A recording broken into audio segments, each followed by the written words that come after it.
She was the supermodel linked to Mick Jagger, Eric Clapton, and Donald Trump, all within a few years of each other, whether she liked it or not. Then she married the president of France. And then, in 2024, she was formally charged with witness tampering in a criminal investigation tied to one of the biggest political scandals in modern French history. You know the name. And you probably know the face.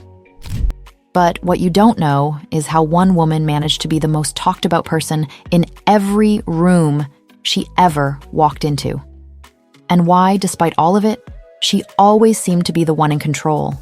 Carla Bruni didn't just live a remarkable life, she collected them.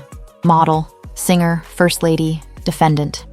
And through every version of herself, she remained exactly who she wanted to be. Or at least, that's what she wanted you to think. So who is Carla Bruni, really? And what does it actually cost to be that many things to that many people? To understand it all, we need to go back to the very beginning. Turin, 1967. Italy is in the middle of its post-war economic miracle, and into one of its wealthiest families, a third child is born. On paper, Carla Bruni had everything from the moment she arrived. Her father ran one of Italy's major industrial empires. Her mother was a concert pianist and actress who moved in the highest cultural circles. The family had a villa in Turin, a chateau in the south of France, and a life that looked, from the outside, like something out of a magazine.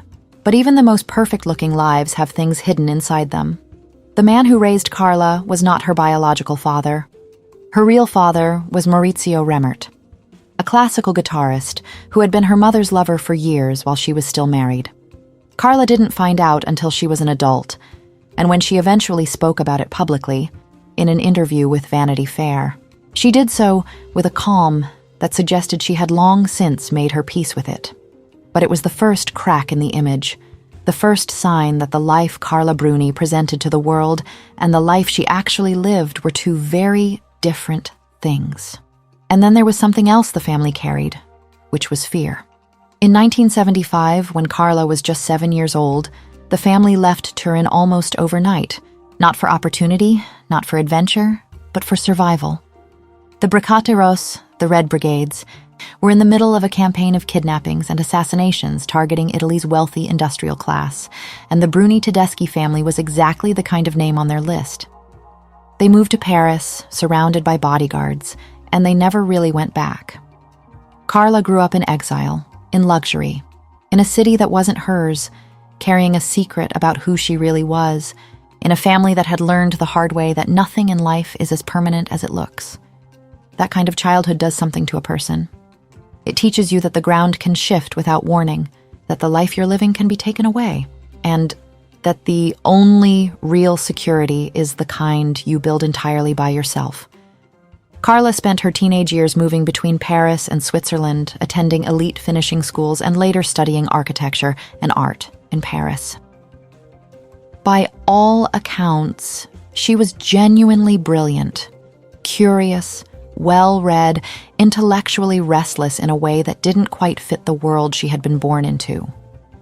She was not interested in the path that had been laid out for her. And then, at 19, she quit her studies entirely. Not to model, not yet. She quit because she wanted to play guitar. She had been writing songs since she was a teenager, filling notebooks with lyrics, teaching herself chords. Music felt like the one thing in her life that belonged entirely to her, untouched by family money or expectation. But the world, in the late 1980s, was not ready to receive Carla Bruni as a singer. What the world was ready for was her face. In 1987, a modeling scout approached her. She signed with City Models in Paris, and within months, she was working. Within a year, she was everywhere. By the early 1990s, Carla Bruni had become one of the most in-demand models in the world, walking for Versace, Chanel, Christian Dior, and Karl Lagerfeld, appearing on the covers of Vogue, Elle, and Harper's Bazaar across Europe and America, and earning somewhere in the region of $7.5 million a year. And she was doing all of it, while privately, quietly believing that it was temporary, that modeling was a means to an end, and that she would leave when the time was right. That detachment was, paradoxically, a large part of what made her so compelling. Carla Bruni never seemed to need the industry the way the industry needed her. She walked the runway with a cool, almost amused distance, as if she were observing the whole spectacle from a slight remove, as if she had somewhere more interesting to be afterward. Designers and photographers found that quality irresistible. Karl Lagerfeld was one of the people most captivated by it. He cast her repeatedly for Chanel throughout the early and mid-1990s, and the two developed a genuine friendship built on a shared love of books, art, and conversation. Carla was one of the very few models who could sit across from Lagerfeld and hold a real intellectual discussion. And he loved her for it in the particular way that Lagerfeld loved people who surprised him. But even as her career was reaching its peak, Carla was already living a parallel life that had nothing to do with fashion. And it was that life, the one the tabloids could not stop writing about, that would shape her public reputation for the next decade. You cannot tell the story of Carla Bruni without talking about the men. Not because they define her, but because the way the world reacted to her love life reveals everything about how the world chose to see her. In the early 1990s, she was linked to Mick Jagger, who had just married Jerry Hall that same year in Bali. A ceremony later ruled legally invalid by the High Court. The affair reportedly continued for years, and it wasn't quiet. Eric Clapton followed, reportedly so infatuated that he proposed marriage, but she turned him down. Donald Trump came next, except there was no relationship. Trump had reportedly called the tabloids himself, posing as his own publicist, to plant the story. Bruni denied it entirely, having only ever met him once. The press believed him over her anyway. Then the last name on that list was the French philosopher Raphael Enthoven, with whom she had a son, Aurélien, born in 2001. The press called her a femme fatale, a man-eater, a woman who collected famous men like trophies. She was described in terms that would never be applied to a man with the same romantic history: predatory, dangerous, calculating. And yet here's what Carla actually said, in her own words, in an interview that became one of the most quoted things she ever said. "I'm monogamous from time to time, but I prefer polygamy and polyandry." She said it with a smile, completely unbothered. She wasn't performing. She wasn't trying to shock anyone.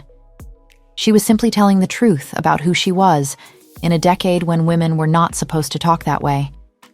And the world, predictably, could not handle it, punishing her not with silence but with obsession, writing about her endlessly, judging her constantly, unable to look away.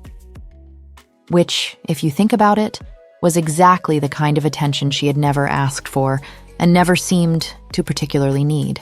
By the mid-1990s, Carla Bruni was at the absolute peak of the modeling world.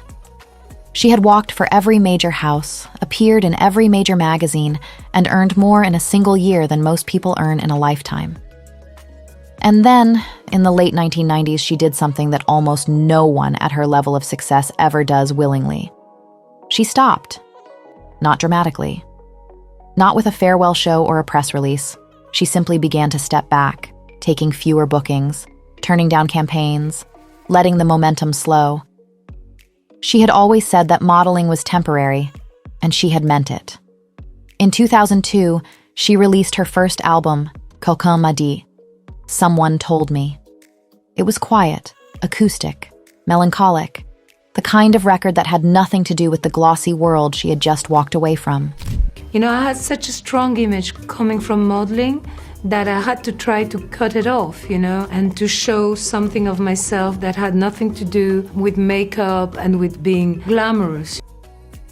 She wrote the songs herself, set some of them to poems by Apollinaire and W.H. Auden, and recorded them with a simplicity that felt almost deliberately anti-glamorous. The album sold 2 million copies worldwide. Critics who had expected a vanity project found themselves writing genuine reviews. The public, which had known her face for a decade, seemed to discover for the first time that there was an actual person behind it. Carla Bruni, the model, had been a projection. Beautiful, controlled, deliberately unknowable.